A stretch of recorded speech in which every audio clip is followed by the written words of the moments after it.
सारे दिन तबलीगी जमात, तबलीगी जमात, तबलीगी जमात। कोरोना बम, कोरोना जिहाद में डिबेट चला रहे। उमर मोर से तोता से खेलने का नहीं है, पोता पोती में खेलने का है। मोदी जी अगर वादे के सच्चे होते तो मोदी जी के भी बच्चे होते, पोता पोती में खेल रहे होते।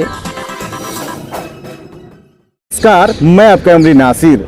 आज मैं एक ऐसे शख्सियत के पास मौजूद हूँ जिनके बारे में कुछ कहना मेरे लिए गलत होगा, क्योंकि आपने इनको सोशल मीडिया पे ऑलरेडी देख चुके हैं। और मैं कहूँ से अगर भगत सिंह अगर इस दुनिया में अभी है तो ये कहना भी गलत नहीं होगा। जी हाँ, भगत सिंह का दूसरा रूप मैं इनको मानता हूँ। ये और कोई नहीं बल्कि प्रकाश जी है। इनको आप लोग सोशल मीडिया पे देखे होंगे। आइए मैं यहीं से खास बातचीत करता हूँ और आप मेरे साथ देखिए। और फिर मैं आपसे एक और बात कहना चाहूँगा कि इस वीडियो को इतना फैलाइए कि भारत के हर एक नागरिक के पास ये वीडियो पहुँचे और फिर ये पता चले कि हाँ, हमारे देश में क्या हो रहा है। आइए मैं इनसे बात करता हूं। सबसे पहले सर, आपका वक्त देने के लिए बहुत बहुत शुक्रिया आपका।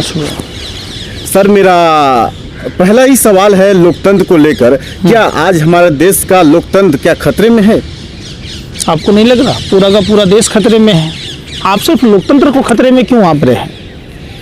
एक अधिकार बाबा साहब अम्बेडकर के संविधान में, देश के संविधान में ग्रंथ कई हैं, रामायण है, महाभारत है, लेकिन जो हमारा देश का सबसे बड़ा ग्रंथ है भारत का संविधान, हम उसका आदर करते हैं। उसमें क्या है कि सिर्फ मत डालना और न्यायपालिका, कार्यपालिका, चुनाव आयोग, विधायिका, लोकतंत्र के चौथे स्तंभ कहे जाने वाले देश के दलाल, मीडिया के भरवे पत्रकार सब मिलके जिस तरीके से देश को गर्त में ढकेल दिया है, आज आपको कहाँ से लगता है कि देश महफूज है?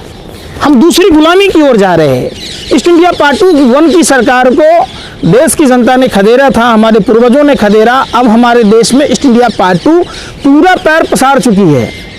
आपको देखना होगा, आप समझिए, अभी बिहार के चुनाव में आपने देखा होगा, मध्य प्रदेश में देखा होगा, जहां डिजिटल इंडिया की बात करती है, शाइनिंग इंडिया, न्यू इंडिया की बात की जाती है, उस इंडिया में क्या हो रहा है?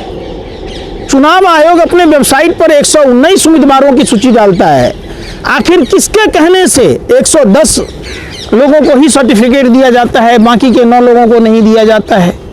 दूसरी बात, जब कोरोना का खतरा देश में इतना था, जब हमें बार त्योहार हमारे आस्था के सवाल पर प्रहार किया जाता है, तो क्या चुनाव पर रोक नहीं लगनी थी?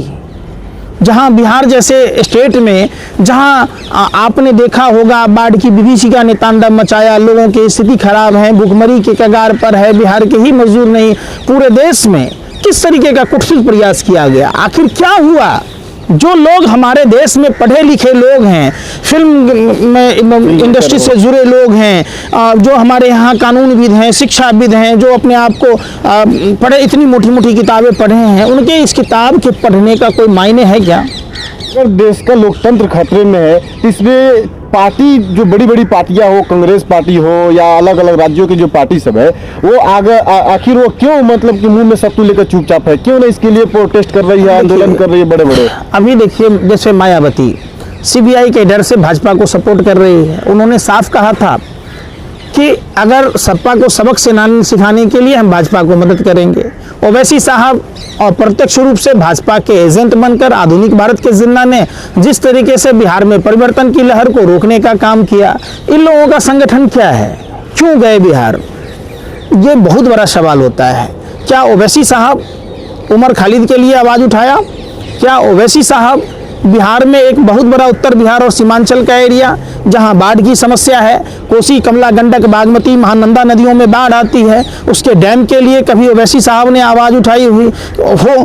तो आप बताइए, जस्ट किशनगंज में जहां से वो चुनाव लड़े हैं, जहां से उनके विधायक चुन के आए हैं, अलीगढ़ मुस्लिम यूनिवर्सिटी का शाखा खुला था, उसका फंडिंग रोक दिया गया, तो क्यों नहीं उसकी बात हुई? एक बात देश के लोगों को समझना होगा, हम जो जाति धर्म की बात करते हैं और हम अपने उस नेता के कहने पर चलते हैं, देश का नेता कौन बनेगा भाई?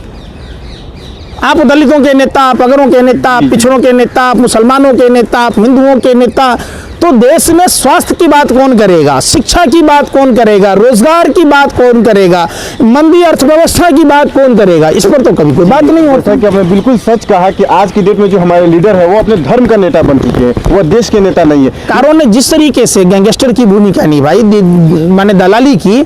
आज एक बात बताइए, दैनिक भास्कर के जो मेन है उनको राज्यसभा का सदस्य कैसे बनाया गया? दलाली का ही ना बनाया भाई। जी न्यूज के मालिक सुभाष चंद्रा को राज्यसभा का सदस्य कैसे बनाया गया है? जिस सुभाष चंद्रा ने बैंकों में डकैती डाली, भारत को लूटा, जिसने 35,000 करोड़ रुपया लेके फुर हो गया, तो इसी बात का न बनाया गया। आज अर्नब गोस्वामी के लिए जो एक मामूली सा एंकर था, उसको रात में कोर्ट खोल के चंद्रचूड़ जैसे जज जमानत दे रहे। क्यों? क्या देश की बेटी को न्याय नहीं मिलना चाहिए? आपने कभी बात की कि अनव्या नायक जो इंटीरियर डिजाइनर था, जिसके सुसाइड नोट में अर्नब गोस्वामी का नाम था? कौन है अर्नब गोस्वामी भाई? आप लोगों ने तो ऐसे बना दिया, लगता है गैंगस्टर की तरह बैठ के वहाँ पूरा 4 आदमी 5 आदमी अपने किराए के ले आते हैं, 5-5 हज़ार रुपये बैठ के, और सारे दिन तबलीगी जमात कोरोना बम, कोरोना जिहाद पर डिबेट चला रहे थे। क्या हुआ? किसी को सजा मिला? आज देश में आग लगाने की कोशिश कर रहे थे आप लोग सारे पत्रकार मिलकर, देश जल रहा होता, लाखों हिंदू मुसलमान आपस में लड़ लिए होते। हम सभी देशवासियों का प्रणाम करते हैं जिन्होंने सद्बुद्धि से काम लिया। एक बात बताइए, जब इंटरनेशनल फ्लाइट के द्वारा 16 देशों के आए लोग जमाती, तो क्यों आने दिया गया? क्या कर रहे थे नागरिक उड्डयन मंत्रालय? क्या कर रहा था होम मिनिस्ट्री? क्या कर रहा था होम सिक्योरिटी? ये तमाम सवाल उठते हैं। दूसरी बात आप आइए, पालघर की घटना पर आप इटली तक पहुंच जाते हैं। अजीत डोभाल के बेटे का पाकिस्तान में धंधा चलता है, उस पर कुछ बात नहीं होती है। 2.25 आंख वाला बाबा रामदेव के 50 टन लाल चंदन एयरपोर्ट पर पकड़ा जाता है, उस पर कोई बात नहीं होती है। किसान का दूध 50 रुपए लीटर नहीं बिकता है, उस पर बात नहीं होती है। लेकिन बाबा रामदेव का गौमूत्र 150 रुपए लीटर बिक जाता है। तो ये चीज देखिए, बरगलाइए मत। अच्छा, जैसे आप पहले सुनिए, कोरोनिल की बात हुई, कोरोनिल पर क्या हुआ? जो आदमी प्रकाश में डाला उसमें कार्रवाई हुई, फिर से दवाई बिकने लगी, अरबों रुपया कमा लिया। तो आप पर्दा डालने का काम आप लोग जो कर रहे हैं, मीडिया के लोग, ये काम मत कीजिए। इससे देश, आज अगर देश का भट्टा बैठा है, बेड़ा गर्क हुआ है, तो रजत शर्मा जैसे पत्रकार, अंजना ओम कश्यप, दीपक चौरसिया, सुधीर चौधरी जैसे तिहारी के कारण हुआ है। आपने कभी सवाल पूछा इन लोगों से, क्यों इनको Y+ सुरक्षा दी जा रही है? क्यों इनको रजत शर्मा को पद्म सम्मान दिया गया? क्यों इनको Y+ सुरक्षा मिली? क्यों इनको रजत शर्मा को क्रिकेट कंट्रोल बोर्ड में, नेहरू म्यूजियम में मेंबर बनाया गया? कहीं ना कहीं दलाली कर रहे हैं ना ये लोग। देश देख रहा है। एक्चुअली क्या है, हम जैसे देश के लोगों के पास कोई ऑप्शन नहीं है, कोई पावर नहीं है। नेता वोट लेता है, जिसको हम रक्षक चुनते हैं वो हमारा बचक हो जाता है, बात घूम फिर के यहीं आ जाती है, फिर बाबा जी का ठुल्लू, या नहीं तो ईवीएम मशीन से हाईजैक कर लिया जाता है। एक बात बताइए, भाजपा के लोगों ने दलील दी, आप सारे पत्रकार दलील दे रहे कि 20 देशों में 3 तलाक पर कानून बनेगा, 20 देशों में लोग लागू किया, तो 120 देश जो है ईवीएम पर बैन भी तो लगा चुका है। तो आप ईवीएम पर बैन क्यों नहीं लगाते? क्यों नहीं बैलेट पेपर से करते? जो प्रधानमंत्री जी कहते हैं कि आप जब सामान लेते हैं तो आप दुकानदार से पर्ची लीजिए। जी वो तो है। तो क्यों नहीं हमारा चुनाव आयोग हमको पर्ची देता है कि हमने किसको वोट दिया? आप हमारा वोट लिए, आप हमारे मताधिकार का चोरी किए, हमें तो नहीं पता चला कि हमने आपको वोट दिया कि नहीं दिया। आज अगर हमको शक होता, जिस कैंडिडेट को शक होता, तो सारे पर्ची मिला के तो देखा जाता ना कि चुनाव आयोग कहाँ हेराफेरी किया। चुनाव आयोग के लोग करोड़ों रुपया लेके गबन कर लिए।